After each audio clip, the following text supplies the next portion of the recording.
La primera pregunta que se podría hacer un testigo de Jehová al enfrentarse con el hecho de que eventualmente su organización pudiera no ser la verdadera es ¿dónde me iría?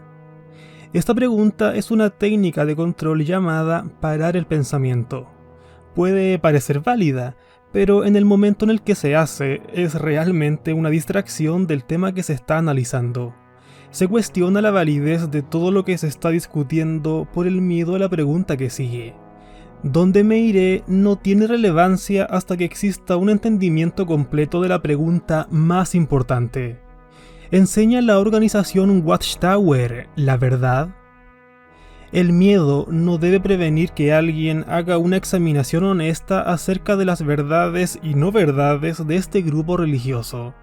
Solo cuando uno se convence de que efectivamente la organización Watchtower no enseña precisamente la verdad, es que alguien puede legítimamente examinar el tema y entender a dónde ir. Esta pregunta no es monopolizada por los testigos de Jehová, pero es común escucharla entre miembros de grupos de alto control, como por ejemplo los mormones, los adventistas del séptimo día y la Iglesia del Dios Mundial.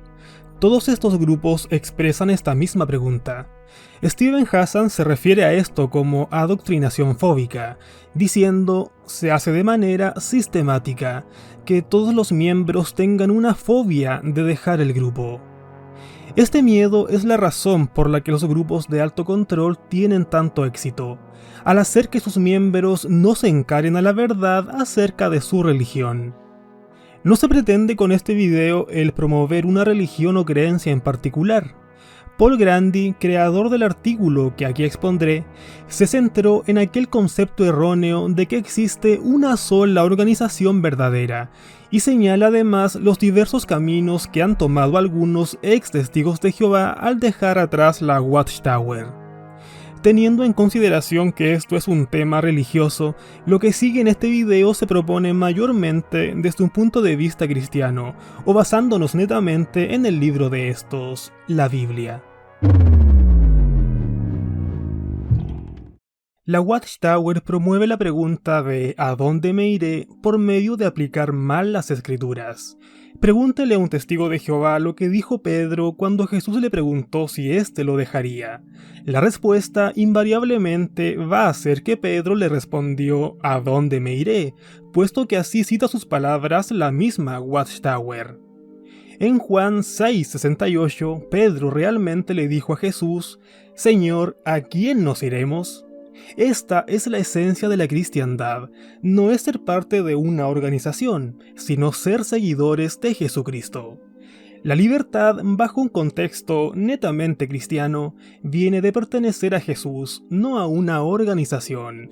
De otra manera, una persona no es más libre que lo que los israelitas lo eran cuando estos estaban esclavizados a las leyes de los fariseos.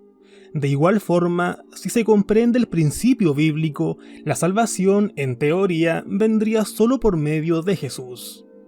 Los testigos de Jehová creen que hay una verdad absoluta y que la sociedad Watchtower es la organización humana que más cercanamente la promueve. Según ellos, si alguien no quiere ser destruido en el Armagedón, tiene que creer la versión de la Watchtower acerca de esta, entre comillas, verdad absoluta. Es razonable el pensar que existe una verdad absoluta, pero lo que la Watchtower no reconoce es que es imposible que los humanos sepan la verdad absoluta. Si el seguir una verdad absoluta es el criterio por el cual uno se considera aceptable a Dios, entonces la misma Watchtower no puede ser aceptable a Dios, puesto que constantemente ha tenido errores y cambios doctrinales, o como ellos les suelen llamar, nuevos entendimientos. El decir que solo un grupo cristiano en particular tiene la clave para la verdad no tiene apoyo bíblico, y el buscar decenas de miles de religiones no solo es imposible, sino que tampoco tiene sentido, puesto que ninguna otra religión enseña la verdad absoluta. Tal búsqueda terminaría con decepciones. ¿Por qué necesita alguien una estructura concreta de creencias? La fe es la creencia de lo que no se puede probar, y por definición es la razón por la que nadie puede probar una verdad absoluta. Así que, ¿por qué insistir en tenerla? No es una doctrina. De hecho, Jesús rara vez hablaba acerca de doctrinas. No es una organización. De hecho, Jesús nunca mencionó una organización. La Biblia muestra que Jesucristo es verdad. El mensaje de la Biblia, para quien crea en ella lógicamente, es que únicamente se debe seguir y reconocer como el medio de salvación al propio Jesucristo. El concepto fundamental para ser un testigo de Jehová es que la adoración de Dios requiere una organización de por medio. Esto es forzado tan constantemente en la mente de un testigo que incluso cuando aprenden que la sociedad Watchtower no enseña verdades, es común que sientan la necesidad de llenar el vacío de esta organización con otra organización similar. Este sentir se debe a la cantidad de énfasis que la misma Watchtower pone en ser parte de una organización.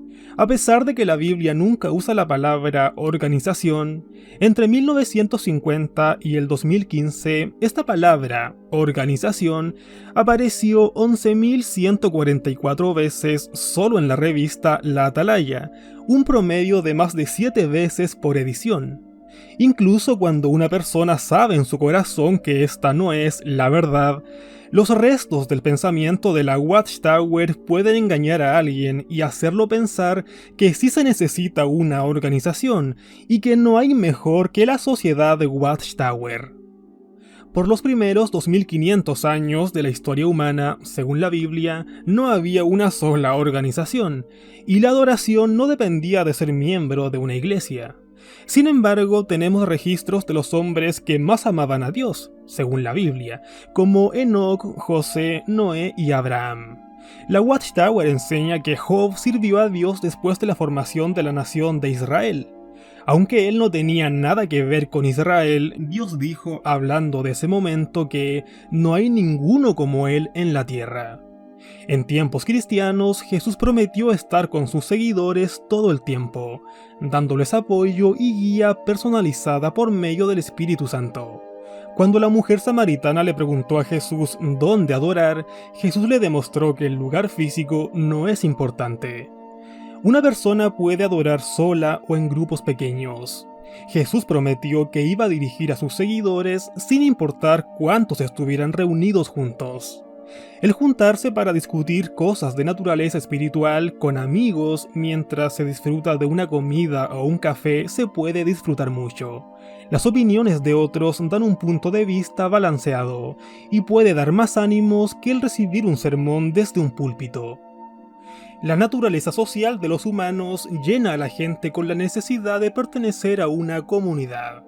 Esto no es una necesidad o un requerimiento de Dios, sino del hombre. No es necesaria una iglesia para adorar, pero esto no quiere decir que éstas sean inútiles o que las reuniones grandes estén mal. Los judíos tenían grandes festividades y se reunían en el templo. Jesús mismo le habló a 3.000 personas que en ese momento no creían en él en una montaña. Pedro le habló a un grupo grande de personas y después de su discurso, 3.000 de estas se bautizaron. Los primeros cristianos formaban grupos para que la congregación reciba edificación. Las congregaciones cristianas se reunían en casas junto con otras personas que pensaban de manera similar y querían adorar al Cristo. El hecho que se formaran congregaciones indica que había un orden, pero no implica una organización que demandaba obediencia absoluta. Había libertad para hablar de diferentes puntos de vista sin tener miedo de retribución, tal como cuando las congregaciones tuvieron desacuerdos en cuanto a la circuncisión. Cuando surgió tal desacuerdo serio, un gran grupo de ancianos llegaron a un consenso. Este fue el de no añadirles ninguna otra carga a las congregaciones. Cristianamente hablando, la adoración está relacionada con la fe en Dios. Así es que, ¿por qué pertenecer a una religión? Puede ser para enseñar y para rituales, pero en gran parte es por compañía. Al buscar un nuevo grupo en el cual adorar, una de las cosas más importantes que tiene que recordar uno es que tiene libertad de elección. Si quiere unirse a un grupo religioso, busque el que más se le parezca a usted. Al unirse a una nueva religión, alguien que apenas ha salido de los testigos de Jehová puede comenzar a olvidarse de las experiencias del pasado y el continuo recordatorio mental de las doctrinas de la Watchtower. Es mejor hacer esto que quedarse solo tratando de crear la versión correcta de la verdad de la Watchtower, o formarse un punto de vista totalmente negativo de todas las religiones, solo porque tuvo una mala experiencia con los testigos de Jehová. Al juntarse con otras personas, el compartir su experiencia puede ser de mucho valor para los que asistan a la misma iglesia. Las personas eligen su estilo de vida y religión de acuerdo a gustos. No tiene mucho que ver realmente si algo es cierto o no. La razón principal por la que muchas personas se vuelven testigos de Jehová es que les atrajo el mensaje de vivir para siempre en un paraíso en la tierra, o quizás volver a ver en la resurrección a sus seres queridos que han muerto. Si ellos quieren que eso sea realidad, lo verán como la realidad. Desafortunadamente, la realidad es que simplemente es una carnada.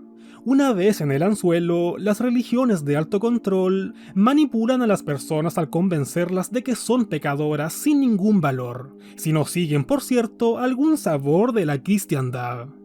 El poder pensar por uno mismo como individuo requiere valentía, una mente racional y el deseo de convertirse en todo lo que uno realmente es. Dado que hay más de 10.000 familias de religiones y 30.000 variaciones solo de la cristiandad a nivel global, es imposible poder examinar siquiera una fracción de estas, y es ilógico pensar que existe solo una religión correcta. Ningún grupo sabe o enseña verdades absolutas, así que es mejor evitar completamente a cualquier grupo cuyos líderes intenten tomar el control fuerte sobre su vida y sus opiniones, además de quitarles su libertad y derechos humanos fundamentales. Encontrar la religión correcta para usted es una decisión netamente personal. La mentalidad o personalidad o el ambiente en general de la iglesia importan más que las doctrinas individuales. La gente que asiste a este grupo son amigables, lo aceptan a uno, son razonables y le ayudan. Una de las bondades de la cristiandad es la libertad que existe. Gócela. El Nuevo Testamento no da largas listas de reglas, sino que da principios. Usted puede usar estos principios pensando en sus propias circunstancias individuales y la cultura que le rodea. Lastimosamente, se abandonó el propósito original de la sociedad Watchtower. Russell había dicho que a los estudiantes de la Biblia no se les conocería por un nombre sectario, sino simplemente por cristianos. El factor que los identificaría sería el amor, no la unidad doctrinal. Russell reconocía que la unidad doctrinal a fuerzas era la fuente de apostasía y de esclavitud. Este tipo de mentalidad es mucho más saludable que el concepto de depender estrictamente de una organización que demanda lealtad incondicional. Después de que el fin no llegó en 1925, Rutherford reestructuró todo en términos de doctrina y organización. El mandato de Mateo 28:19 de hacer discípulos ya no significaba hacer discípulos del Cristo, sino hacer seguidores de la organización de Rutherford. William Shell, en su libro 30 años como esclavo de la Watchtower, dice acerca de esta transición del Cristo a la organización. En 1926 se dijo, ya no más, tal como en los días de los estudiantes de la Biblia, estábamos siguiendo el mandato de Jesús de Mateo 28, 19 y 20 de hacer discípulos de las naciones para el Cristo, para que se hicieran cristianos. Mejor se metían con nosotros, como la organización de Dios, o sufrían las consecuencias que le vendrían automáticamente a la organización de Satanás en el Armagedón. Los estudios de la Biblia en casa fueron descontinuados, se convirtieron en estudios de libros. Los libros de la sociedad fueron reemplazando a la Biblia, y la Biblia fue relegada a una posición donde fue restringida, casi exclusivamente a uso de referencia. El profesor Daniel Taylor, en su libro El mito de la certidumbre, el cristiano que reflexiona el riesgo del compromiso, dice que esta transición es común. La meta primordial de toda institución y subcultura es autopreservarse. Preservar la fe es parte central del plan de Dios para la historia humana, según la Biblia, pero el preservar instituciones religiosas particulares no lo es. No espere que los que dirigen las instituciones sepan la diferencia. Dios no necesita ninguna persona, iglesia, denominación, credo u organización para cumplir con su propósito. Sin embargo, el cuestionar a la institución es sinónimo, para muchos, con atacar a Dios, algo que no se tolera por mucho tiempo. Supuestamente están protegiendo a Dios, cuando en realidad se están autoprotegiendo, y también a su punto de vista acerca del mundo y su sentido de seguridad. Este peligro a menudo se enfrenta o se suprime incluso antes de que surja, con poder. Las instituciones expresan su poder de la manera más clara al anunciar, interpretar y enforzar las reglas de la subcultura. Los comentarios del profesor Taylor nos pueden ayudar a entender por qué las religiones se pueden volver opresivas, al punto de llegar a expulsar o a excomunicar, hacer guerras o cruzadas. Si usted está eligiendo una nueva fe, hable con miembros y exmiembros e investigue ambos lados de la moneda. Esto se puede hacer fácilmente en internet, lógicamente con mesura y en sitios confiables. Compare lo que descubre con los 8 atributos que Lifton especificó que indican el control mental. Muchos grupos religiosos demuestran tener un alto nivel de control, y esto es una buena indicación de que se deben evitar. Si una religión le incomoda, probablemente no es la apropiada para usted. Si una religión está estructurada rígidamente y es intolerante de los otros, esto significa que está yendo más allá de las escrituras. Jesús dio advertencia en contra de aquellos que enseñan mandatos de hombres como doctrinas. Cuando los líderes de un grupo religioso dicen que no se les debe cuestionar, se forma un estilo de adoración malsano. Hay aproximadamente más de 3.000 sectas solo en los Estados Unidos que caben en esta descripción. A las organizaciones grandes que promueven un estilo malsano de adoración, usualmente no se les llama sectas, pero sí como grupos de alto control. Generalmente en estos grupos, el rechazo, dejar de hablar con una persona o tratar con ella, es el resultado de no cumplir con las demandas de los altos líderes. Entre estas organizaciones se encuentran los Testigos de Jehová, los Mormones y algunos grupos evangélicos llamados Nacidos de Nuevo. Los católicos tienen una estructura similar, pero en tiempos modernos se han vuelto menos rígidos al enforzar estas reglas. Quedan por supuesto invitados a ver la segunda parte de este video.